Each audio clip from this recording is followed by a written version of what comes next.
নমস্কার বন্ধুরা, কেমন আছো তোমরা সবাই? তো আশা করি ভালো আছো। তো আজকের এই ভিডিওতে আমরা জানবো জনকল্যাণ শিবিরের বড় আপডেট।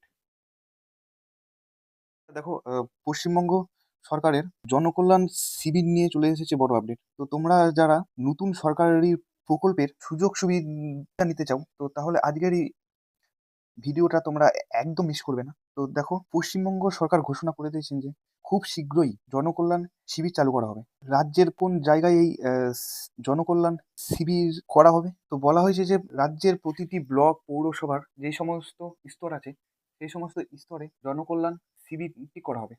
তো তারপরে স্থানীয় পর্যায়ে সরাসরি অংশগ্রহণ। তো বলা হয়েছে যে সাধারণ মানুষের সুবিধার জন্য জনকল্যাণ শিবিরটি করা হবে। তো জনকল্যাণ শিবিরের মূল উদ্দেশ্য কি বন্ধুরা? তো শিবিরের মূল উদ্দেশ্য হলো সাধারণ মানুষ সরকারি পরিষেবা দেওয়া, যাতে সাধারণ মানুষ তাদের বাড়িতে বসেই সরকারি সব রকম সুযোগ সুবিধাগুলি পেয়ে থাকে।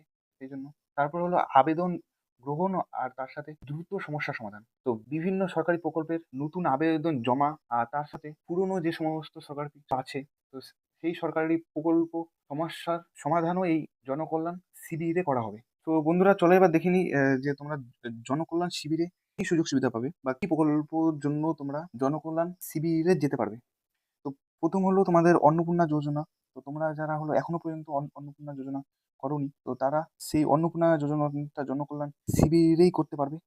তারপরে বিভিন্ন সামাজিক সুরক্ষা প্রকল্প, যেমন তোমাদের হলো কেন্দ্র সরকার চালু করেছে হলো জনসাধারণদের জন্য আয়ুষ্মান কার্ড প্রকল্প, সেটিও তোমরা করতে পারবে। যেমন জীবন জ্যোতি প্রকল্প, সেগুলাও তোমরা করতে পারবে। তারপরে স্বাস্থ্যসাথী কার্ড, রেশন কার্ড, সেগুলাও তোমরা ঠিক করতে পারবে। তো তারপরে হলো অ্যাপ্লাই করতে পারবে। তারপরে প্রয়োজনীয় সরকারি শংসাপত্র, যেমন তোমাদের কাস্ট সার্টিফিকেট, সেগুলাও তোমরা হলো বানাতে পারবে। সব রকম সুযোগ সুবিধা বন্ধুরা। তোমরা যদি কিষাণ ক্রেডিট কার্ড করতে চাও, সেটাও পারবে। এক কথায় তোমাদের রাজ্য সরকার আর কেন্দ্র সরকারের যা সুযোগ সুবিধা আছে সব ক্ষেত্রেই তোমরা জনকল্যাণ শিবিরে সবকিছু করতে পারবে। খুব শীঘ্রই এই জনকল্যাণ শিবিরটি চালু হচ্ছে। তোমরা যখন জনকল্যাণ শিবিরে যাবে, তো তার আগে তোমাদেরকে কি ডকুমেন্ট সঙ্গে করে নিয়ে যেতে হবে? তো বলা হয়েছে যে তোমাদের হলো Aadhaar card, voter card, ration card, PAN card, ব্যাংকের পাসবই, ফোন নাম্বার, যেটাতে তোমাদের হলো আধার কার্ড যুক্ত করা আছে সেরকম একটা ফোন নাম্বার নিয়ে যেতে হবে। তার সাথে ছবি নিয়ে যেতে হবে। তোমার যা শিক্ষাগত যোগ্যতা আছে সেই সমস্ত নিয়ে যেতে হবে। তারপর তোমরা যেই ফর্মটার জন্য অ্যাপ্লাই করবে, সেই ফর্মটার ডকুমেন্ট দরকার হবে, সেটা প্রথমে সার্চ করে নেবে বা কোনো সোশ্যাল মিডিয়াতে ভিডিও দেখে সেই ডকুমেন্টগুলা সঙ্গে করে নিয়ে যাবে। তো তারপর দেখো যে তোমার ফর্মটা ফিল আপ করার সময় তোমাকে ২ বার হোক বা ৩ বার হোক ফর্মটা যাচাই করতে হবে যে তোমার কোনো ডকুমেন্ট, যেমন ফোন নাম্বার বা হলো আধার কার্ড নাম্বার, তুমি সেগুলা দিতে ভুল করেছো কিনা সেগুলা চেক করে নিবে বারবার। তারপর হলো যদি তোমাদের কোনো কিছু বুঝতে সমস্যা হয়, তো তাহলে জনকল্যাণ শিবিরে যারা থাকবে তো তাদেরকে বলবে, তো তাদের কাছে শুনে নিবে, শুনে কাজ করবে। না হলে বন্ধুরা, যদি তোমাদের একটি ভুল হয় তো তাহলে কিন্তু তোমাদের ফর্ম বাতিল হয়ে যেতে পারে। সেই জন্য তোমরা জানে বুঝে সবকিছু ডকুমেন্ট ঠিক করে তো তারপরে ফর্ম ফিল আপটি করবে।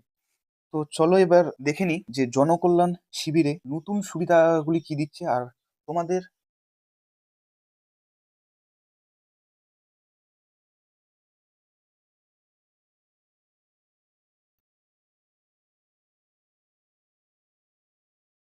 কি পদক্ষেপ থাকবে সেখানে। তো দেখো, বলা হয়েছে রাজ্য জুড়ে জনকল্যাণ শিবিরের মাধ্যমে নতুন স্বাস্থ্য পরিষেবা এবং বিভিন্ন কল্যাণমূলক প্রকল্পের পরিধি বাড়ানো হচ্ছে। তো সেই উদ্যোগের মূল লক্ষ্য হলো সাধারণ মানুষের কাছে সরকারি সুযোগ সুবিধাগুলি আরো সহজে পৌঁছে দেওয়া। তো তাহলে প্রথম অপশন কি?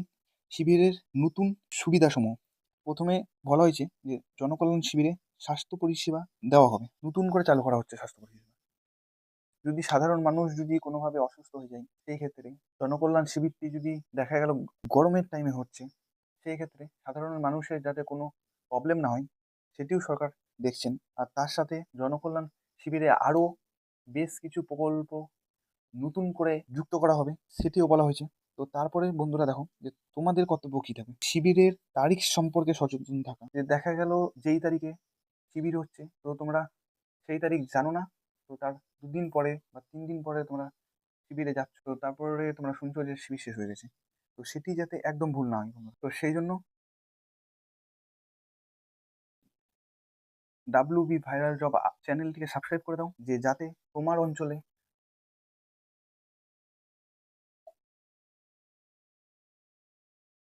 কবে শিবির হবে বা সরকার কবে শিবির চালু করছে, সব যাতে তুমি আপডেট পাও তোমরা, সেই জন্য আমার চ্যানেল ডাব্লিউবি ভাইরাল জবকে সাবস্ক্রাইব করে দাও। তারপরে হলো দ্রুত উপস্থিত হয়ে কাজ সম্পন্ন করা।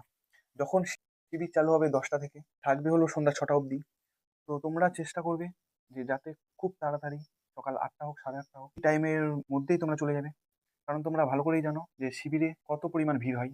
তো তাই শিবিরে তাড়াতাড়ি গিয়ে তোমাদের ডকুমেন্ট প্রথম থেকে বাড়ি থেকেই সব কিছু চেক করে নিয়ে গিয়ে যা ডকুমেন্ট লাগবে সেগুলো সব জোগাড় করে ফর্মটি ফিল আপ করে তাড়াতাড়ি জমা দেওয়াটাই তোমার সব থেকে বেশি ভালো হবে।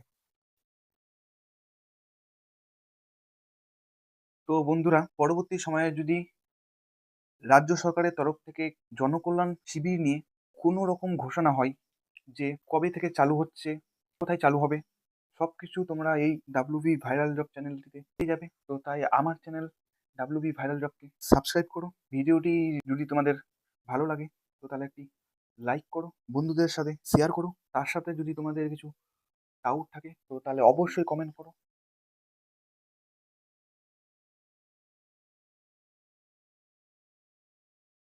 দেখা হচ্ছে নেক্সট ভিডিওতে। ভালো থেকো, সুস্থ থেকো।